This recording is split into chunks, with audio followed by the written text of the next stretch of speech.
call the October 20th council meeting to order. We'll start with a roll call.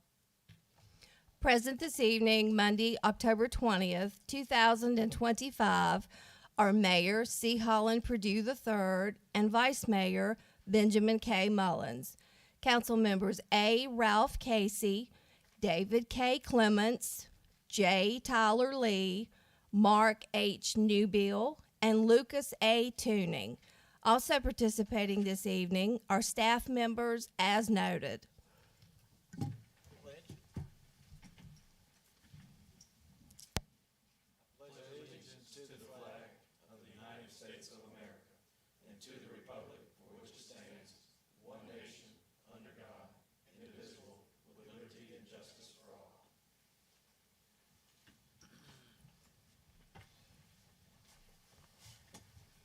All right.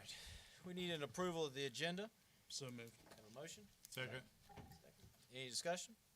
All in favor say aye. Aye. All opposed? The agenda is approved. Next, we have an approval of the consent agenda. So moved. Have a motion Second. and have a second. Is there any discussion? All in favor say aye. Aye. All opposed? Consent agenda is approved. All right. Next, we'll come to the special items this evening. We would like to recognize 4 people this evening, and all 4 are here. So if you could, maybe we could get you guys to come up here as we call your names. We've got Mr. Billy Wayne Stockton, who was named one of the 100 Heroes Project by the United Way of Virginia Blue Ridge for volunteerism. Mr. Stockton. We also have Miss Janet Stockton for education. We have Mr. Carl Klein for health. And we have Mr. Tyler Carter for financial security. These 4 people were recognized again by the United Way of Virginia's Blue Ridge as as 4 of the top 100 heroes for that project. So we all deserve them a big round of applause.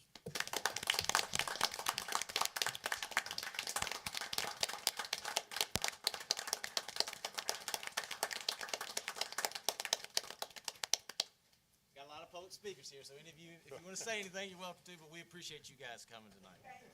Thank you. Thank y'all for being here. All right, we have some old business to discuss this evening. We have the report on the Rocky Mount Fest. Daniel and Missy will present. Thank you, Mayor. Good evening, Council. Here to speak this evening on the successful Rocky Mount Fest. This was the 3rd year of the event, and I'm glad to report that it was the largest one yet. We had over 19,500 people in town, which is really special for our community. And again, as a reminder, our population is just right around 4,900. And the event celebrates Rocky Mount, its people, its musical talent. We have a lot to be proud of here in Rocky Mount, and we are. And it gives us a really good opportunity to show that off. It brings the community together to recognize everything that makes us special. And it's also, in a lot of cases, our first introduction to folks from outside of our community. This might be their first chance to discover Rocky Mount and see what makes it special. Now, an event of this magnitude doesn't happen without the whole community coming together, so there are some folks I'd like to thank. First, I'd like to thank Mayor and Council for supporting the event and promoting the event. I'd like to thank our sponsors, including the Franklin County Home Team, Franklin County Parks and Recreation, Divine Beauty, Stage Sound, Carter Bank, Ferrum College, AEP, B99, Full Armor Custom Apparel, and Bank of Botetourt. Also want to give a special thanks to our police department. It's an all-hands-on-deck day for them, but a special shout-out to their command staff of Chief Philip Young, Captain Lovern, and Lieutenants Richardson and McCarty. Special thanks to the Public Works Department as well. You'll see them out there in force the entire weekend of the event, the day before, staging the equipment. Day of doing whatever needs to be done, and then they're out there Monday morning getting everything cleaned up. You know, an event like that creates a lot of trash, and they're out there making sure that we have a presentable community after the event. Want to thank the fire department and public safety for making sure that the event is safe. Again, with an event of this magnitude, safety has to be at the front of mind. So thankful to them for their involvement. Want to thank the production and programming crews because the music is what brings people out. So thanks to Sandra Aroneggi with Leverage Rock Production and Billy Ferguson, who's the production manager for the event. They bring in some of the greatest audio techs in our region to put on a great show. thankful for the downtown businesses because we're invading their space for the day, and they do a good job of welcoming all the folks to the community. And want to thank the community for coming out. We do this so that we can have a really fun event for our community and its people, and so want to thank them for showing out and supporting. And I also want to give a special shout out to Missy Morris here. You might remember that Missy started as the Community Partnership in Rocky Mount's Main Street Executive Director back in May, and from the outset she's hit the ground running. She has a deep background in events, and from the get-go was giving recommendations to make the event safer, make it smoother, and she took on the what's quite frankly a large task of the vendor coordinator. There's a lot of vendors as part of this event, and it takes a lot of patience to deal with all those folks as they're coming to set up, and it's a lot of different needs. So Missy has some other things to report, but did just want to give a special shout out to her. Thank you, Dan. Good evening, Council, Mayor. Like Daniel mentioned, we continue to see steady growth in attendance year over year, but that's only part of the story. Rocky Mount Fest continues to evolve into one of the region's most dynamic community events. This year's festival featured 18 bands over 5 stages, including a national touring act that drew people from all around. We had 65 total vendors, representing an increase of 26 more vendors than last year, which also resulted in an 88% increase of vendor fee revenue. And perhaps the most exciting, several of our downtown businesses reported record-breaking sales throughout the day. These numbers reflect more than just growth. They also show the economic impact as well as the energy that Rocky Mount Fest continues to bring to the community. And then I think the social media quote sums it up best. This was our first year coming to Rocky Mount Fest, so we got there at 3. I can tell you we left at 9:30 and probably could have stayed for 2 more hours because we were having so much fun. The bands were amazing. The food trucks had good diversity as well as the restaurants. We certainly loved the vendors too. It was fun to catch up with some of our friends along the way. What a great way to bring the community and the area together.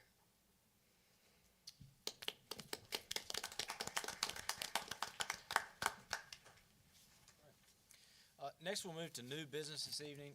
First, discuss program for banners to honorary military veterans. So a couple of years ago, I was down in Wilmington, North Carolina, and I think some of you have seen these banners that you see our banners we have on the poles, and these honored military vets.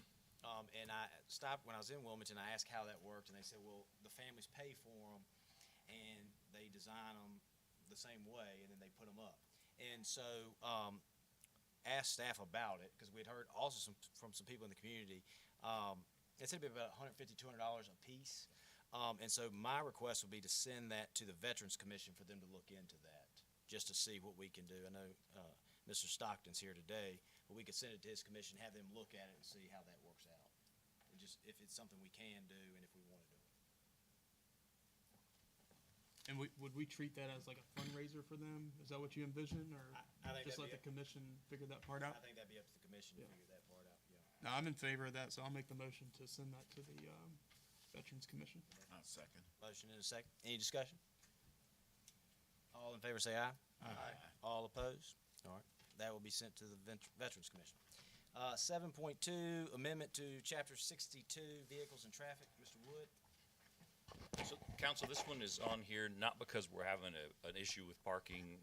Sometimes the things that come to y'all are because we're trying to address a problem that's happened. We don't have that this time, but we did notice that there were some items in this chapter that were very old, like dealing with taxi stands, which aren't really a thing anymore, dealing with when the parking meters the coins from the parking meters need to be emptied, not really a thing anymore. So what you have in front of you is an ordinance that will remove those sections that are no longer needed. Chief Young, Town Planner Engel, and Mr. Boyd and I, all of us looked at this and also found some things that just needed to be cleaned up and the language needed to be improved. So there's nothing major as far as changes in what parking is allowed or isn't allowed. It's no different than what it is today. This is just to clean it up and get rid of some of the old language that we don't need anymore. And there's one item, if you will look, if you've got it in front of you, it is on it's page 5 of the ordinance, or if you're looking at it as the whole packet, it's page 59 of the packet. under letter G, there's a section that says the provisions of this section shall not apply to a licensed business which, and it goes on to say, is regularly engaged in business. There was a slight typo when we were making some of these changes. There was a short amount that got deleted there. It should say, which on June 26, 1970, was regularly engaged as business. That's all that was left out. And we're not even 100% sure why that was in there originally. It was likely because there was a business that was grandfathered somehow. And so we wanted to get that language in there because otherwise it kind of says something different than what's intended to say if you don't have that date in there.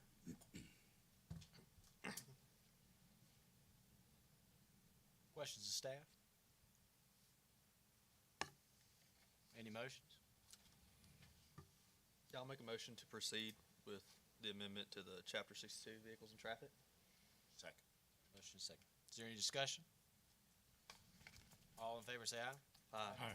All opposed? That's amended. Next we have adopt Town of Rocky Mount 2026 legislative priorities. Mr. Wood?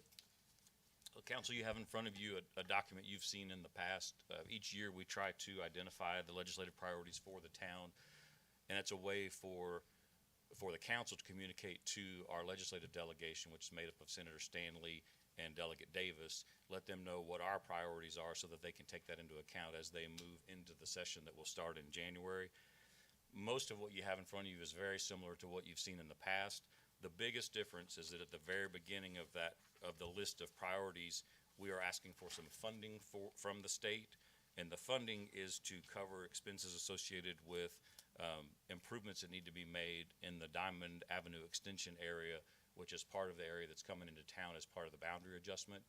And so you'll see in there's really three categories of funding we're asking for. One is to build a connector road to address the issue that I know all of y'all have been aware of probably for many, many years, to have a second means of ingress and egress for that neighborhood. So part of it would be to cover that, to build a road that would connect Diamond Avenue to Sycamore. And so that way there would be a better safety situation there. The second part would be to replace the bridge that is right there close to the railroad tracks. That is y'all are familiar with. It's an old bridge that's needed to be replaced for a while.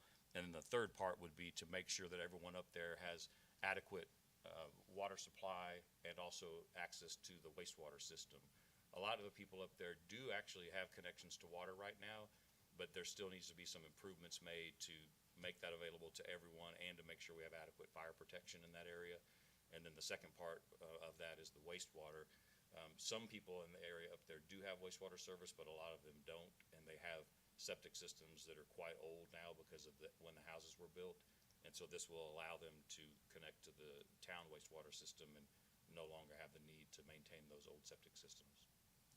So it's just a request at this point, and then we'll keep talking to Senator Davis and Delegate Davis and Senator Stanley between now and the session to refine some of this, and hopefully they can get something on the books and make this request. There's no guarantee that we'll get it, but we're making the request to see if any kind of funding might be available. Does that come the way of a grant typically? Well, oftentimes what they do at the state level with requests like local requests like this, they can actually get them as a separate request or a budget amendment to where it's just funding that comes from the state, kind of outside of other grant programs. We're looking at those too, but this would be sort of separate and apart from other grant programs. You are aware that a subdivision is planned for that area, is that right? The 95 acres that was just recently sold. Well, we've heard that there's maybe some thoughts and some planning going into effect. We haven't gotten any applications or anything officially, but I think that, I think there are some people out there looking at possibly subdividing some land. Right. And so that's something that if that starts to move down the road, we would try to incorporate all of that into this to make sure that's covered too.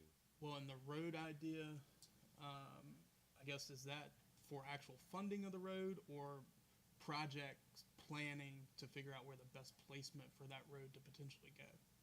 It would be for the funding for the actual road.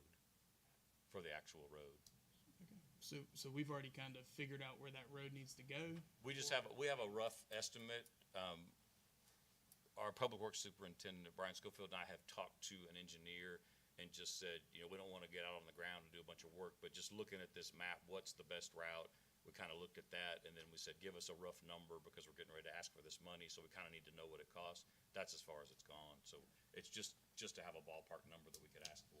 And I know in some of the county discussions, they're not willing to help at all in any of this, right? Is that still the case? So far, that's true, yes.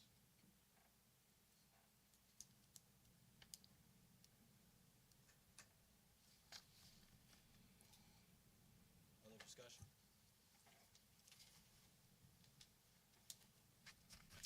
Any motions to adopt the legislative priorities? Motion to approve? Motion. Second. Second. Any discussion? All in favor say aye. Aye. All opposed? That's adopted. We have two citizens signed up to speak this evening. First, we have Ms. Glenna Moore.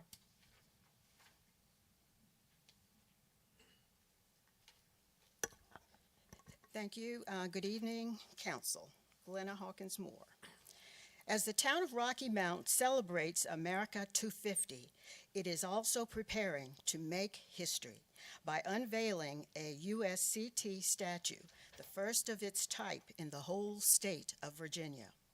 Allow me to reminisce about one black student in her Virginia history class in 1965, when Franklin County was mandated by the federal government to begin school integration, and the Ku Klux Klan was rallying to oppose school integration. Imagine that black girl being taught that slaves in Virginia were shown compassion by a Christian religion of love and mercy. And imagine 55 years later, that black girl, now a grandmother, is just learning that black men enlisted and fought in the Civil War for the freedom of 4 million enslaved people, not patiently waiting to be freed, but actively fighting for freedom. Imagine that grandmother learning that the force of over 200,000 United States colored troop soldiers made the difference in the outcome of the war. USCT soldiers were a primary reason America's 4 million enslaved earned their freedom, citizenship, and voting rights, with thousands of them living in Franklin County. I have to give the United Daughters of the Confederacy their props because they knew the power of monuments, and they knew that prime location for a monument would assure power in their subliminal message to future generations. No one could have predicted that this 13-year-old girl would live in the 21st century long enough to be woke to the fuller story about heroic black soldiers in the America's Civil War. Soldiers in American uniforms with rank, and soldiers the same color as her father, like Billy Stockton and Lucas Tuning. Thank you for your service. I wish someone could have whispered in her ear in 1965 as she slid down in her desk seat when white kids glanced in her direction as the teacher described the strong affection between slaves and their masters. Page 373 of the textbook said the feelings masters and slaves had for each other made plantation life happy and prosperous. I wish she knew in 1965 that 60 years into her future, she would be a part of a multicultural group of citizens implementing a project to install a statue on Franklin County soil to finally acknowledge the existence and service of 70 United States colored troop soldiers born in Franklin County. Thank you. Thank you. Thank you, Ms. Moore.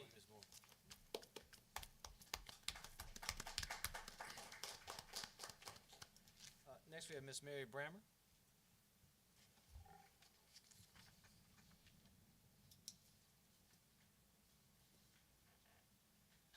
Good evening, gentlemen, council. I'm going to tell you a little story of an experience I had this past Friday and make y'all aware of something that some of you may not be aware of.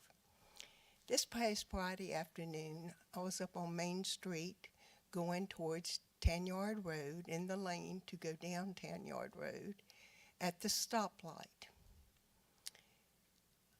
I was surprised to see 7 people, 2, I would say, high school girls, 2 ladies, different ages, one probably just beginning 20s and the other one a little older, 2 young men, maybe 25 to 30, and an older gentleman that would be in his late 30s or early 40s. Now, I was at the stoplight, and I was the 3rd car back. Those people walked from Mr. Tuning's house, the corner of Mr. Tuning's house, across Maple Avenue, and then, instead of my thinking, they would have been thinking about crossing the street there to go across the way. They kept on walking down by the Alexander house. They got up, walked up on that wall, and they were walking down that wall on the side Main Street. And here the cars are stopped. Well, evidently, the younger high school girls were in the front. They realized that that wall was getting higher. I don't think the people were from Rocky Mount, Franklin County, aware of that wall, because when the girls got down around the 5th car, I could just see the front of it in my rearview mirror. They jumped off the wall. Then the others started jumping off the wall too. The light turned green, so I didn't get to see what the elderly man did. He was the one in the back. But I had to go on ahead because I couldn't block. But they were jumping off that wall and going across the road. In the past, too, I have seen people, a lady up on the Methodist Church side of Main Street, standing there trying to figure out how in the world to get across the street. Now, the town's done an excellent job of extending the sidewalks, but I'm beginning to think, and I have seen high school students, they get up there and get over to the Alexander side and running across the road, I guess expecting the light to change at any moment. Gentlemen, I think we need some crosswalks up there. And it would really be good if we had a stoplight button on us that we could control the stoplights. Now, this is not the busiest street in town, but you just think you have 3 lanes of traffic on Main Street. Then when you look right there at the top of Tanyard Road, you've got 3 lanes, 1 going down and 2 coming up. And how are people supposed to get across the street? Then I saw a lady crossing from Tanyard Road over to the other corner where the Thurman house, and then running across the road towards the Methodist Church. So, as I said, something needs to be done. Now, I've seen in the past few weeks or month, even elderly people walking up Tanyard Road as I'm going down, and I'm wondering, how in the devil are they going to get across the street? You know? I really wondered that. So I'm asking you, please, gentlemen, when y'all are sitting down doing your planning and thinking about pedestrian safety, if y'all could give this situation a little look and maybe come up with an answer, okay? Thank you, Yes, Ms. ma'am. Brammer. Thank you. And Ms. Brammer, just so you know, we have an engineer looking at that. Just so you know. Yes, ma'am. Oh, that's great to know. Thank you. All right. There being no further business this evening, do I have a motion to adjourn? So moved. Second. Motion second. All in favor say aye. Aye. All opposed? This meeting is adjourned. Thank you.